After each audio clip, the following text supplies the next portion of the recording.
নমস্কার বন্ধুরা, আজকে পড়ছি লীলা মজুমদারের পাকদণ্ডী বইটির দ্বিতীয় পর্বে ৬৭তম অংশ।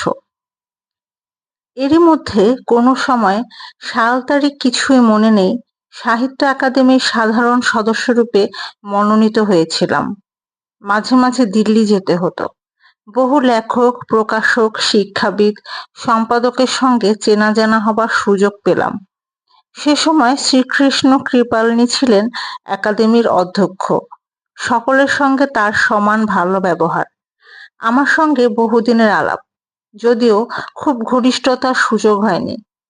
একাডেমির খরচের তুলনায় কার্যকরী দিকের সমালোচনা শোনা যায়।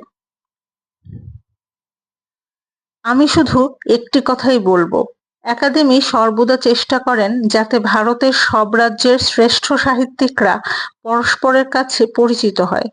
অনেক দেশি ও বিদেশি বইও একেবারে ১৩-১৪টি ভারতীয় ভাষায় অনূদিত হতো। আমি জনাথন সুইফটের একটি বিখ্যাত ইংরেজি মূল বইয়ের আগাগোড়া বাংলা করে দিয়েছিলাম। তার নাম গালিভারের ভ্রমণ বৃত্তান্ত। ৪ খণ্ডে লেখা ওই ইংরেজি বইটি সবটা পড়ার সুযোগ সকলের হয় না, কিন্তু আমার মনে হয়েছিল এমন সরস সার্থক বই পৃথিবীতে কম আছে। ইংরেজ পণ্ডিতরা কাব্যকে বলেছেন জীবনের উপর মন্তব্য, এ বইও তাই। অথচ এক নাবিকের দুঃসাহসিক অভিযানের আকারে গল্পটি রচিত, রসে ভরপুর, দুনিয়ার শ্রেষ্ঠ বইয়ের একটি। পড়ে যত আনন্দ পেয়েছি, অনুবাদ করতেও তাই। কিন্তু বড় বেশি পাণ্ডিত্যপূর্ণ বই বলে ১৪টি ভাষায় অনুবাদ করা গেলেও ক্রেতা পাওয়া যায় না। ১৯৬১ সালে ইন্ডিয়ান অ্যাসোসিয়েটেড টাকা গাছ প্রকাশ করলেন। জয়ন্ত চৌধুরী আর আমি যুগ্মভাবে গল্প দাদুর আসরের জন্য পালা করে ওর এক একটি অধ্যায় লিখেছিলাম। জয়ন্ত পড়েছিল। জয়ন্তর গল্প পড়া যারা শোনেনি তাদের কাছে আর কি বলবো। একমাত্র আমার ছাত্রী জীবনে শোনা অধ্যাপক প্রফুল্ল ঘোষের শেক্সপিয়ার পড়ার সঙ্গে ওর তুলনা হয়। প্রফুল্ল ঘোষের মৃত্যুর পর আমি প্রেসিডেন্সি কলেজের পত্রিকায় লিখেছিলাম যে আমাদের চোখের সামনে আমাদের গলাবন্ধ কোট আর ধুতি পরা পুরুষ্টু প্রফেসরটি সুন্দরী ডেসডিমোনা হয়ে যেতেন, যাকে দেখলেই না পাওয়ার বেদনায় বিধুর হতে হয়। আদর্শবাদের গল্প কিংবা বাস্তব ভিত্তিক, সমবেদনায় ভরপুর, সরস। এ বই ইন্ডিয়ান অ্যাসোসিয়েটেড প্রকাশ করেছিলেন সুন্দর ছবি দিয়ে, প্রায় নির্ভুল ছাপা। ওদের সব বই যেমন হতো। দুঃখের বিষয়, জয়ন্তর জীবনকালে ওর আর দ্বিতীয় মুদ্রণ হয়নি। এখন আবার ছাপার কথা হচ্ছে। ১৯৬২ সাল যে কোথা দিয়ে কিভাবে কেটে গেছিল কিছুতেই মনে করতে পারি না। মনে হয় ওই সময় আমাদের চীনে আক্রমণের লজ্জাস্কর অভিজ্ঞতা লাভ হয়েছিল। আমি অবশ্যই মনে করি তাতে আমাদের যথেষ্ট উপকার হয়েছিল, কারণ বেশ কিছু শিক্ষা হয়েছিল। সে যাই হোক, ওই বছর আমার কোনো বই বেরোয়নি। বেতারে নানা রকম চাঞ্চল্যকর সংবাদ ঘোষিত হতো, হাঁ করে শুনতাম।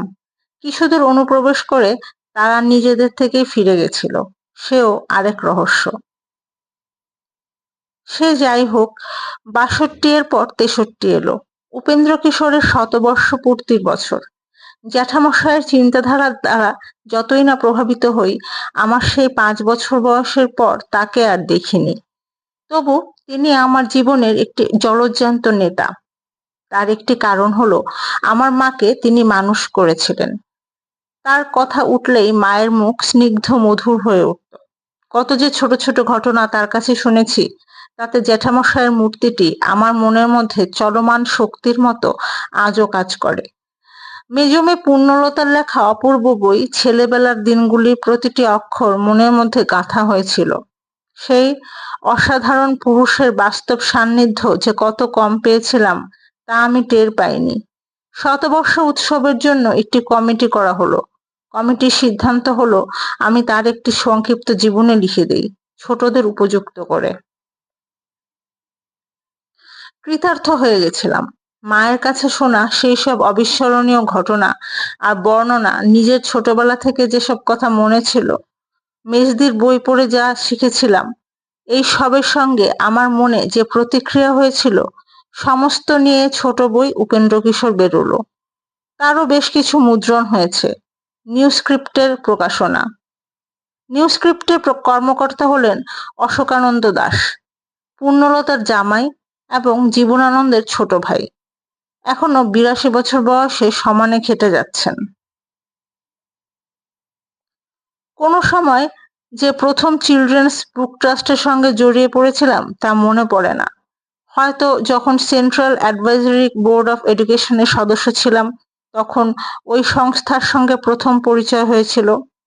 ছোটদের নিয়ে কারবার, তক্ষুনি আকৃষ্ট হলাম। তাছাড়া সংস্থার প্রাণপুরুষ শঙ্কর পিল্লাইকে একবার দেখলে ভোলা যায় না। শঙ্করস উইকলি বলে প্রধানত রাজনীতি বিষয়ক ব্যঙ্গ পত্রিকার মালিক, সম্পাদক, শিল্পী শঙ্করকে চেনে না এমন কেউ ছিল না। আমিও ছবিগুলো দেখে চমকে যেতাম। কি তীক্ষ্ণ দৃষ্টি, কি হাতের টান! তখনও মানুষটিকে চাক্ষুষ দেখিনি। যেই দেখলাম মুগ্ধ হলাম।